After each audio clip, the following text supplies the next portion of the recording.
Welcome back. So far we did 3 examples on evaluating integrals, and now we are looking at number 4. Guys, I'm going to do a lot of examples. So we started with simpler ones, and now they're going to get a little more challenging as we go from number 1 all the way. Probably we'll look at probably 15 different examples. So guys, look at this. There's like combination of so many different functions here, but we already have the formulas for almost everything that we need for this particular example. So let us start with this for this example 4.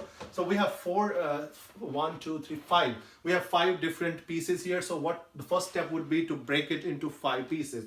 So what I'm going to do is I'm going to write this as integral of negative e to the x dx. Guys, I'm not going to skip any steps right now because we are just starting to learn this. So we got to write each and every step. Once we are very confident and we have practiced many different examples, then if you feel like skipping a step, that is fine. But right now we're going to write each and every step. So that is the first one. Then plus, I'm just basically distributing that dx with each one of them and just breaking them, rewriting them as integrals of each of these individual pieces, which we know from like basic definitions. So this is 2x to the power negative 2 dx. Then there's a minus here, integral of 1 over 8, which is just a constant, of course, with respect to dx. Then plus integral of 3 over x. Guys, 3 over x, can I write that as x to the power negative 1 already?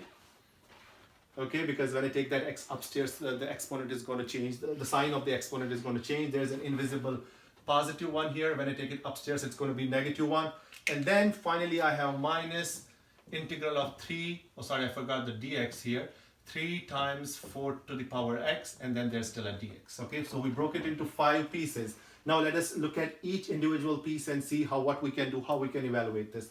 Guys, this negative, I can just simply take that negative outside. Then it is simply integral of e to the x dx, and we already know we have a formula for integral of e to the x dx. Integral of an exponential function is the exponential function of the form e to the x. So it is minus e to the power x. Okay, so that takes care of the first piece. Plus, guys, I have a constant times this function. So what do I do with the constant? I just take that constant out, and then I'm just trying to find the integral of x to the power negative 2.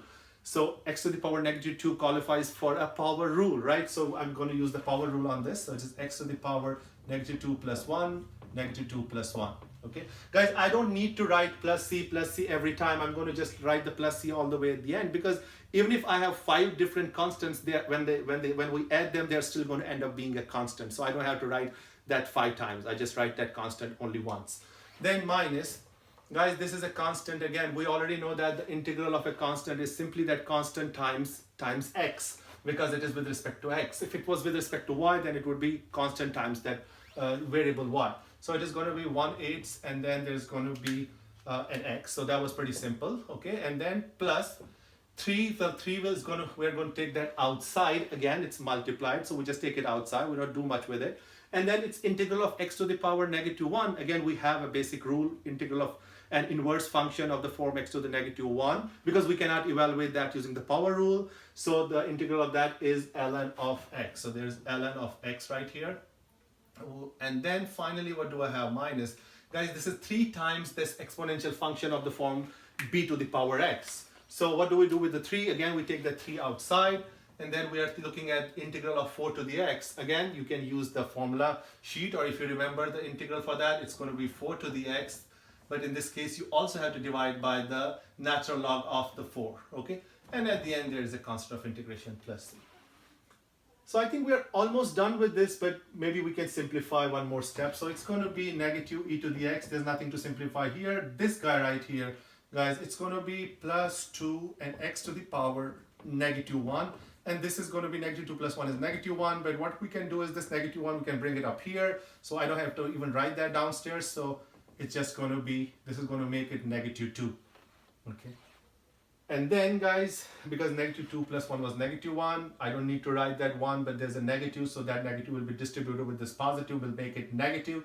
Guys, this guy right here, that is already done, no need to do anything. If you like, you can write it as x over 8, it's up to you. 1/8 x is totally fine.